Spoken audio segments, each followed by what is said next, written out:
Hey everyone, welcome back to Gale at Night. I'm bringing you some news in college football and social media. The growing scandal surrounding former Michigan head coach Sherrone Moore. What started as a university investigation has now turned into criminal charges, social media allegations, and even resurfaced photos from a Kentucky Derby party hosted by Diddy. While I was working on this video, updates were coming in.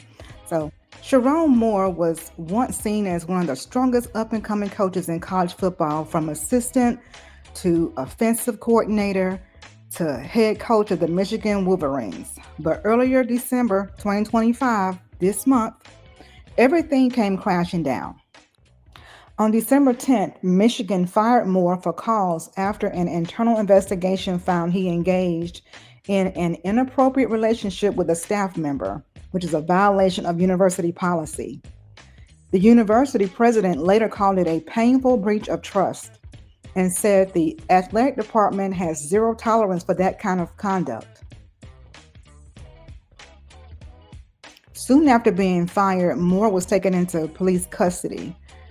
Now, originally, police described it as an assault investigation related to the same staff member involved in the misconduct findings.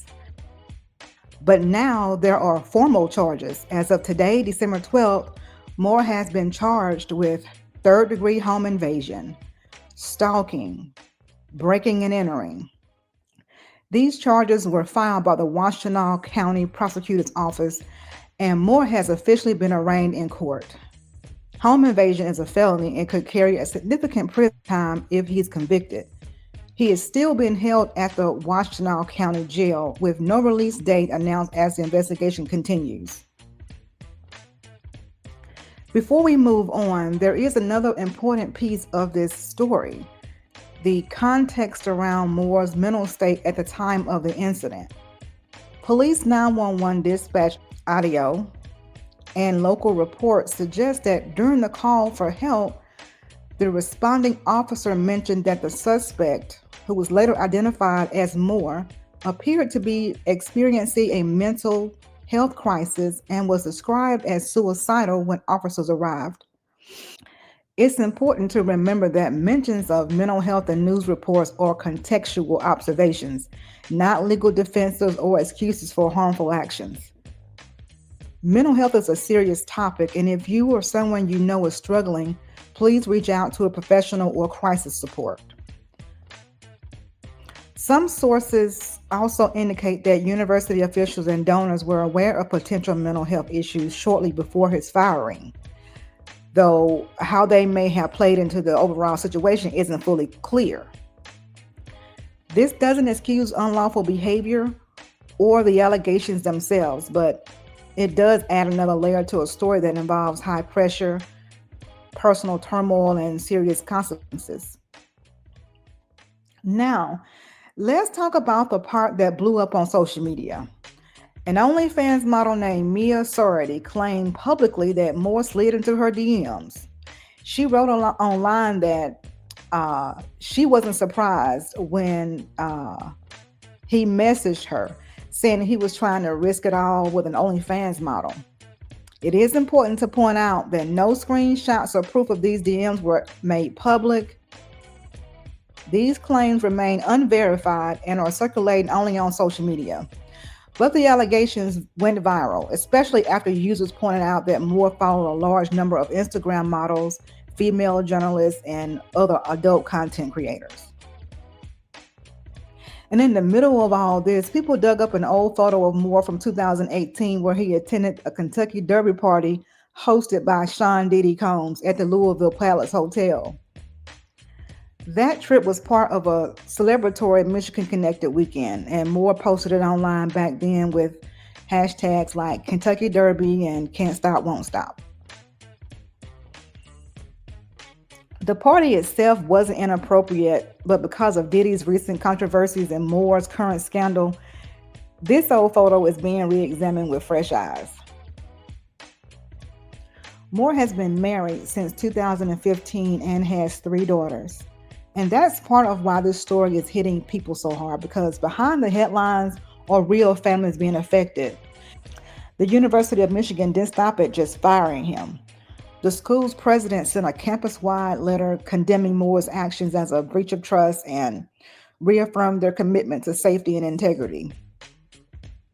They've named Biff Poggi as interim head coach to lead the Wolverines into the upcoming Citrus Bowl while the program tries to stabilize. Let's be very clear about what's fact and what's rumor. What's verified is he was fired for cause for violating policy. He was arrested and is still in jail. He has been formally charged with home invasion, stalking, and breaking and entering. He attended the 2018 Diddy Kentucky Derby party. What's unverified is the alleged Instagram DMs from the OnlyFans model. No proof has been released. Social media theories about additional misconduct or patterns. Stick with credible reporting, not speculation.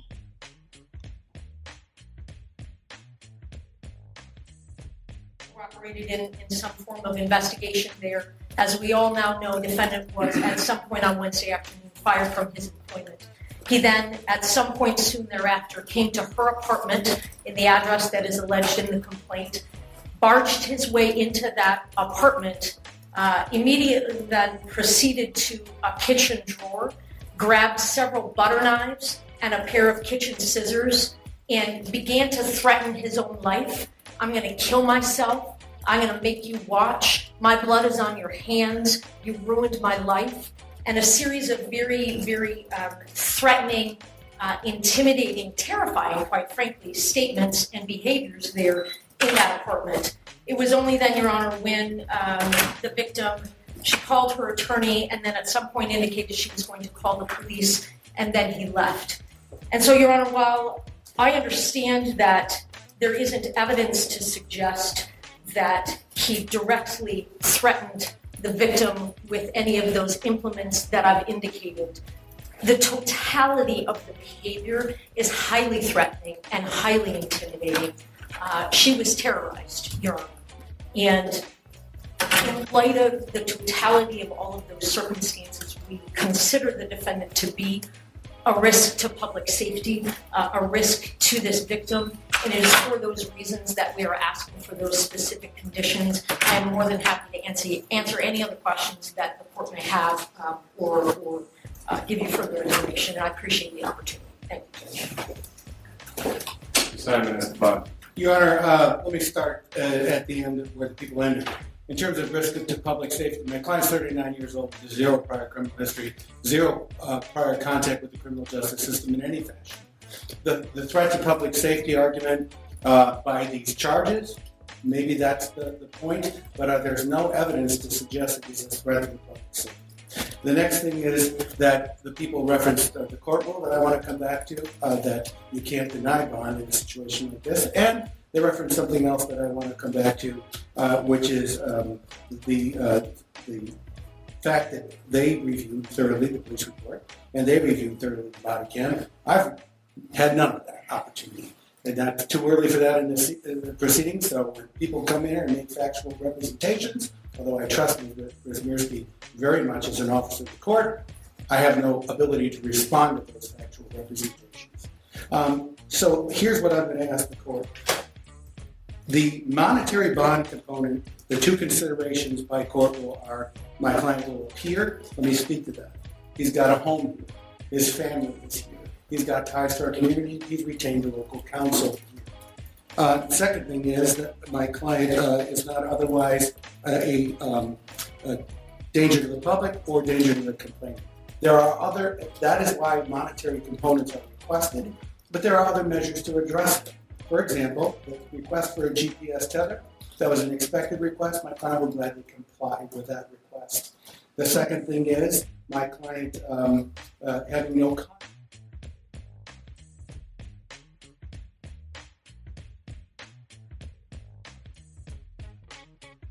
Revoked. In terms of surrendering the transport or passport, Your Honor, there's no really indication that he is a flight risk.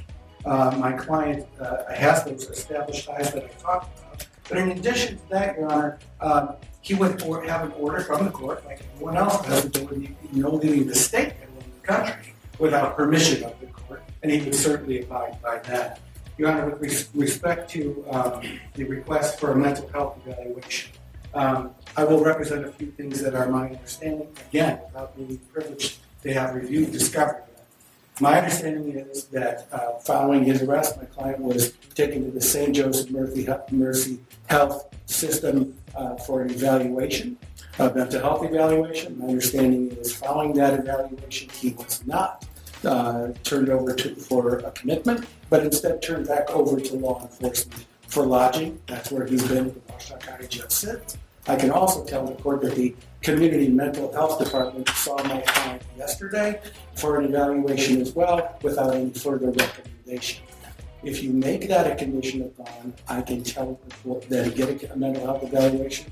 He will absolutely comply and follow any aftercare recommendation. Lastly, Your Honor, with respect to the bond amount. I forgot to explain about weapons. He has no weapons, but he'll surrender. If you order that he surrender any weapons that he doesn't have, he'll be glad to comply with that condition. With respect to the bond amount, Your Honor, in a case like this, with charges like this, in a normal circumstance, we'd be requesting a personal recognizance bond and frankly expecting the court to order. We all know this is not our ordinary circumstance. It's not an insignificant amount of money to anyone. And I ask that the court set the bond amount to the principles, not of my client's bank account, but to the principles of the charges and to the principles of the courtroom. Therefore, I'm requesting that if the court orders a monetary component at all, that it be with a $25,000 10% privilege. And also, Your Honor, if my client is to order to a GPS tether, things have to happen pretty significantly to try to get that in place in time for what we hope to be as today.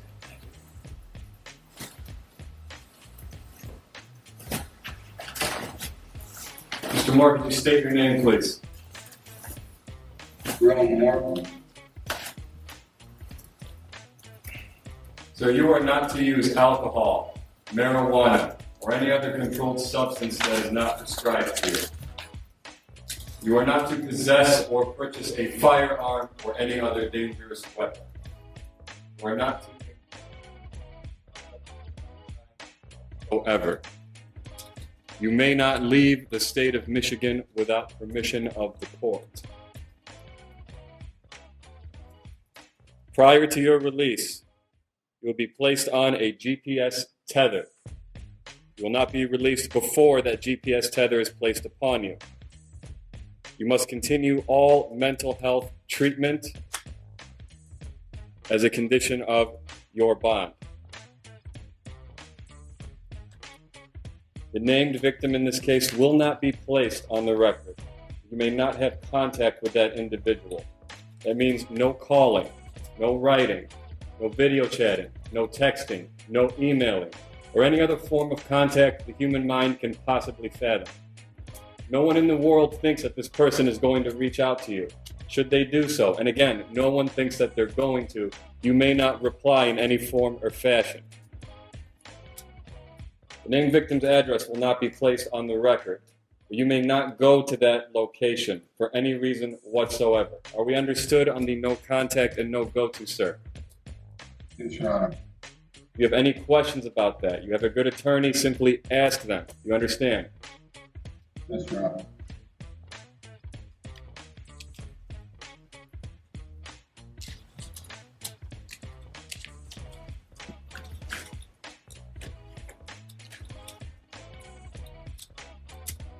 Bond will be set in the amount of $25,000 cash surety, as requested by the prosecution's office. This court does not determine innocence or guilt. This court determines flight risk and community safety. The court finds with these conditions in place, it has been met. Mr. Simon, we are setting probable cause conference at this time for January 8th due to the holidays and scheduling. Is that a good court date for you? Your Honor, my client. It has been met.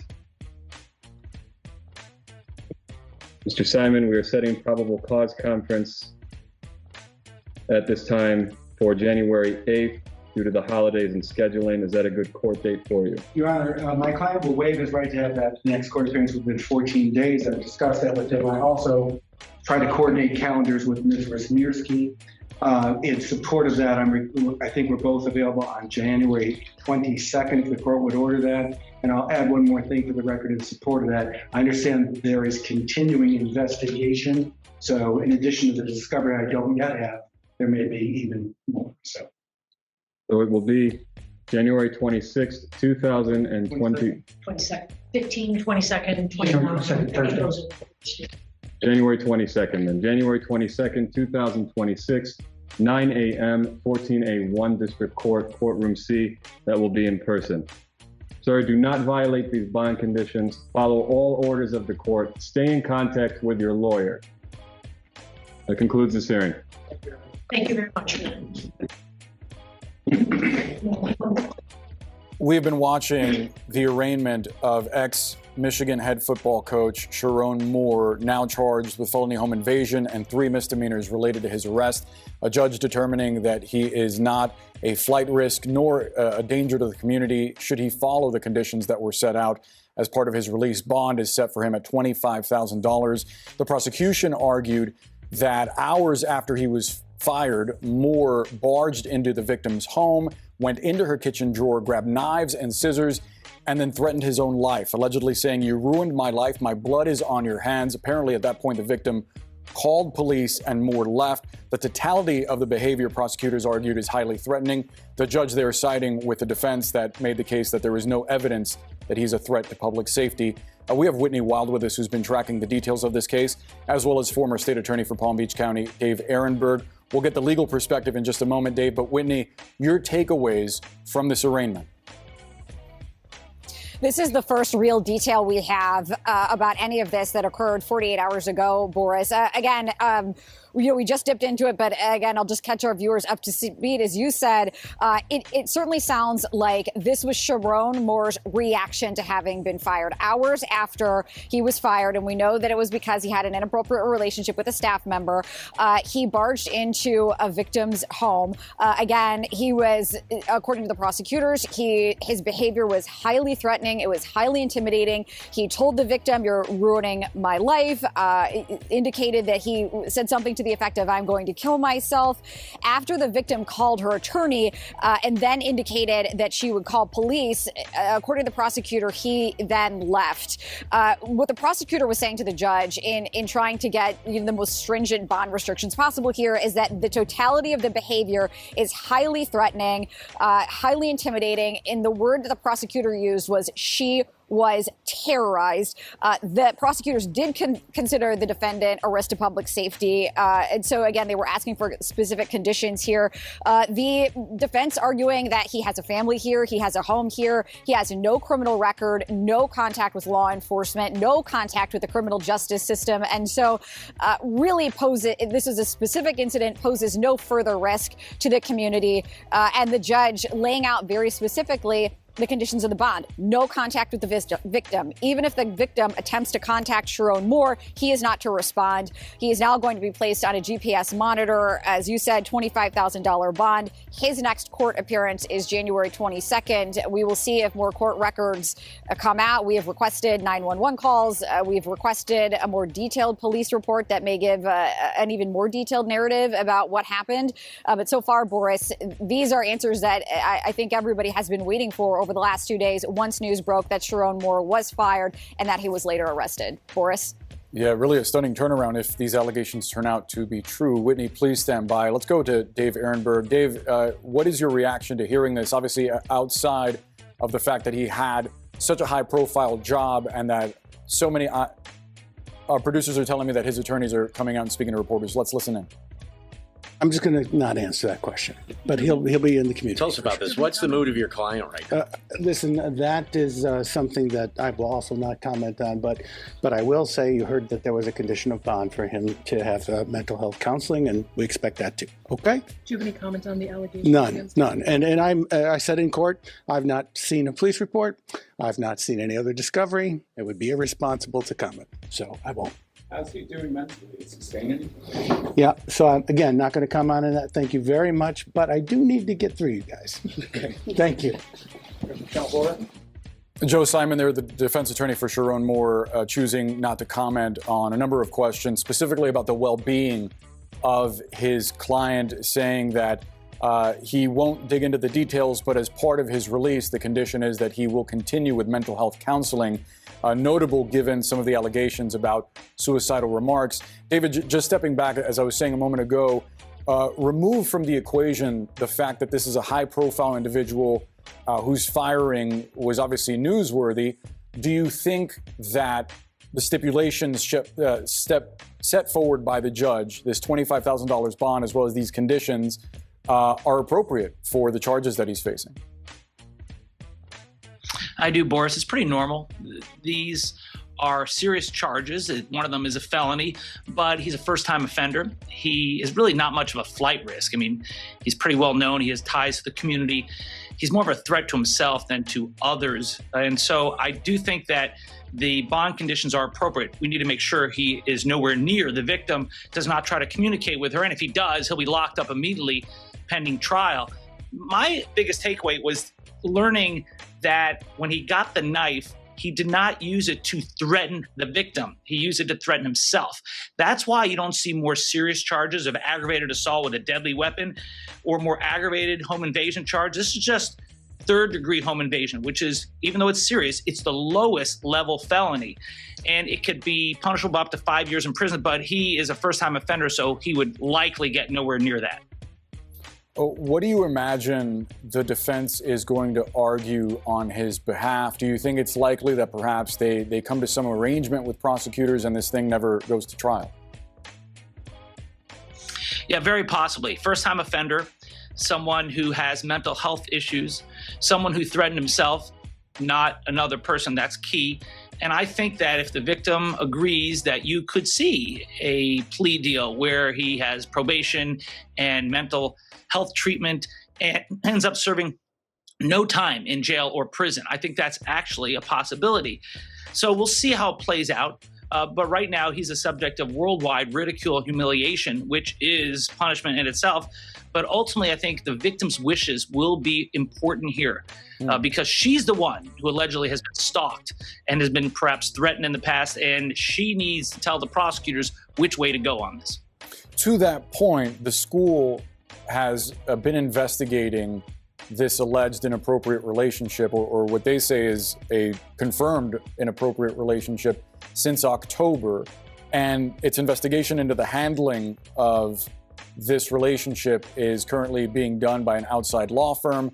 In other words, it's still possible that more details may come forward related to this relationship and his firing. Do you see that as potentially impacting this case in the form of new charges, perhaps? I think where it's impactful, Boris, is in a potential civil lawsuit against the University of Michigan. Wow. How long do they know about these issues? According to reports, they were notified back in September that this affair had happened, and they allegedly slow-walked it. They waited to fire him until after the commitment date was over, the national letter of intent date where high school students commit to the University of Michigan. And so were they waiting until the season was over, until they found out if he would beat Ohio State in football? Because if it's true that they knew about this months in advance, and if they knew he had severe mental health issues and then fired him as soon as the national commitment day was over and just fired him without counselors there, just let him out into the wilderness, then they could really be hit with some serious lawsuits. Yeah, it would be significant also considering some of the scandals that Michigan football has faced in recent years, some of them involving Sherrone Moore. Before we wrap up, I want to talk about something that often gets lost in stories like this, the intersection between personal accountability and mental health. Because yes, the allegations, the DMs, the legal situation, the public fallout, all of that is real and it carries real consequences. Careers can end. Reputations can collapse overnight. And families, spouses, kids, parents are dragged into something they never asked for. But at the same time, reports about Moore's mental state remind us that there can be a whole unseen battle going on behind the scenes. High pressure careers can take a toll. Public expectations can wear people down. And when someone is already struggling, one bad decision, one message, one night, one impulsive action can spiral into something life-changing. None of this excuses behavior that harms other people. Accountability still matters. Boundaries still matter. Choices still have consequences. But it is a reminder that we have to think before we act. We have to recognize how quickly a reputation, a marriage, a livelihood, even someone's mental stability can unravel when lines get crossed. So whether you're in the public eye or just navigating your daily life, take a second to pause. Think about the ripple effect your actions can have on the people who love you, the people who depend on you, and the future you're trying to build. Sometimes that split second of self-awareness is all it takes to avoid a lifetime of fallout. This story is still developing, and I'll keep you updated as information comes out. So guys, let me know in the comments what part of the situation stood out to you the most. Was Sherrone Moore just a high-value man exercising his options, or did the money and fame get to his head to the point where he thought he was untouchable and invincible? I would say a high-value man would want to keep his value and not tarry around in degeneracy. This is Gail at Night. Thank you all for watching, and thank you for supporting. Be sure to click the like button and subscribe, hit the notification bell, and set the bell to all.